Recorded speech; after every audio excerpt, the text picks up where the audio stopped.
Një banesë private e 4 katësh është përfshirë nga flakët gjatë natës në zonën e ujit të ftohtë në Vlorë. Zjarri ka rënë në katin e dytë në banesë, në ambientet e kuzhinës, duke shkaktuar panik tek familjarët, por edhe banorët përreth. Ngjarja u regjistruar rreth orës 01:30 të mëngjesit, ndërsa sipas dyshimeve të para, mësohet se shkaki i zjarrit dyshohet të ketë qenë një shkëndijë elektrike, e cila ka bërë që flakët të prapen me shpejtësi në pjesën e brendshme të banesës.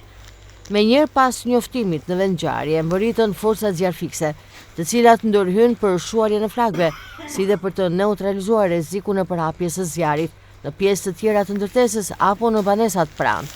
Pas disa minutash pune intensive, zjarfiksit bën të mundur izolimin si dhe shuarjen e plotë të zjarrit. Fatmirësisht nga kjo ngjarje nuk raportohet për persona të lënduar, pasi banorët kanë arritur të dalin në kohë nga banesa. Megjithatë, zjarri ka shkaktuar dëme materiale, kryesisht në 2 dhoma të banesës, si dhe në pajisjet e kuzhinës. Autoritetet pritet të kryejnë po ashtu verifikime të mëtejshme për të përcaktuar me saktësi shkaqet e rënies së zjarrit, si dhe për të vlerësuar dëmet e shkaktuara.